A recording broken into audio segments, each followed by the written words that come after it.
Hi guys, welcome to the channel. My name is Favour for those who are new here. Welcome. In today's video, we are going to be talking about how to balance working part-time with your full-time studying at the university, especially if you're pursuing a postgraduate studies or even an undergraduate studies and you're working part-time. This video is definitely for you. If you'd like to know more, please keep watching. As an international student at the University of Glasgow and also as a student who doubles as a person who is working part-time with the university, I understand first and foremost what it means to have to balance working and also studying, especially if you tend to finish with a good grade or with an excellent result that will give you good chances to get a better full-time role or even a much better part-time role or part-time opportunities, which is the whole essence of today's video. The first tip I'm going to be giving is to set your priorities straight. You must always remember why you are in school. You're in school primarily as a student and also for your studies. Setting your priorities right, knowing that your studies always comes first.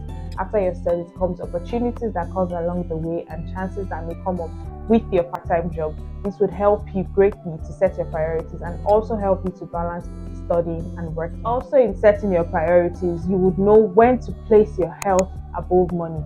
So above your academics being primary and really important and your opportunities that also come along the way, you would also realize that your health also comes above the experience. So sometimes you would have to say no to those opportunities or say no to those shifts or say no to, things that may affect your health. Your health may be physically, it may be mentally, or maybe in any other psychologically or in whatever manner. So know what your priorities are.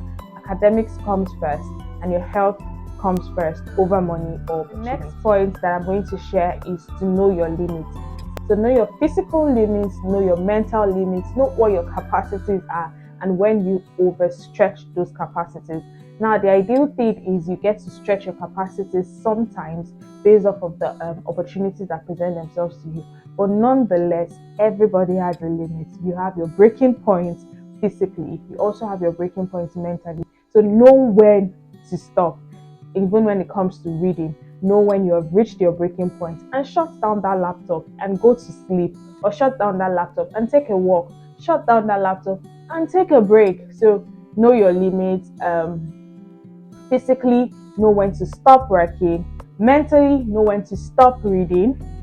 And also, thankfully, as an international student, there's already the 20 hours limit that has been placed on as a restriction for every international student. So you can't work exceeding 20 hours. So that is also another legal limit. So also know your legal limit. Sometimes the reason why you're overworked or overstretched is because you're taking on more responsibilities than you're able to. So you're taking on more responsibilities than your capacity can let you.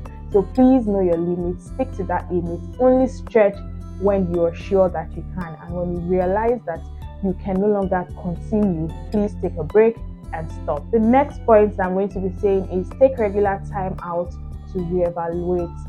What are you reevaluating? You're reevaluating your stance with your academics and with your part-time work. You need to understand, what is my motive for undertaking the part-time work? Is it to make money, to gain experience, or to just boost my chances of gaining better employment when I'm done with university? Knowing this would help you to reevaluate how much progress you have made since you started working. On the second hand, if it's to network or to make friends, it would also help you to assess if you've been able to successfully achieve that. That's on the one hand. On the second hand, you're also reevaluating your academic stance. So far, so good. Since I started working part-time, how much of my academics has been affected? Am I still doing well with my academics? This is why it's always good to set a goal. Set a goal for both the part-time work you're doing and for your studies. So if you set a goal to finish with a distinction, for instance, or to finish with a good grade whatsoever, it's important that you take time off periodically so you're able to recoup and evaluate just how far you have come, both with your part-time work and with your academics, in view of your overarching goals. The next point I'm going to say is eat well. It's funny because it could actually be the reason why you're stressed. And so in the process of trying to balance working part-time and balancing your studying as well, sometimes you find that you're overly stressed, and the reason why you're stressed is because you're just hungry. So sometimes you really just need to eat well. So ensure you eat well so your health does not deteriorate, so you have sufficient strength, you're eating the appropriate nutrition that you need to grow, and so that nutrition is able to carry you physically for your work, it's also able to carry you physically for your studies, it's also able to carry you mentally. So look out for good food, fiber food that would actually boost your, give you good vitamins, give you good nutrition, and would help you to work well both in your part-time job and in your study. The next point I'm going to share is rest. Rest. Have enough rest. I can't stress it enough. Rest as often as you can. Sometimes the reason why you're even seeking a balance in the first place is because you don't have sufficient rest. And by rest, I mean sleep. Take out time to actually rest. Turn off your mobile data, turn off your Wi-Fi, and just rest. Take your hands off of your phone and rest. Take your hands off of your laptop, take your hands off of your computer, off of your device, or whatever, and just rest. So sometimes you're lacking balance between your part-time work and your studies because you're not well rested.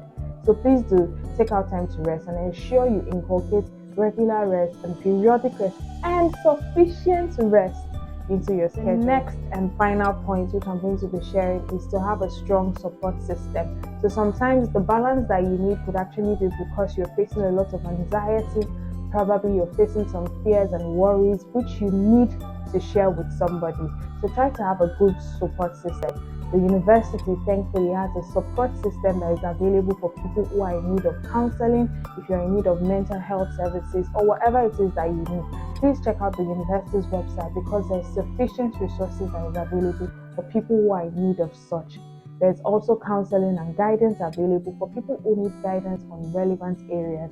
And if you need a support system, please reach out to your family, reach out to friends, reach out to the SRC Wellbeing Group, because there's always somebody or someone somewhere who is ready, willing, and able to help if you're going through a lot of stress and anxiety and you have tried all the earlier tips and it's just not working.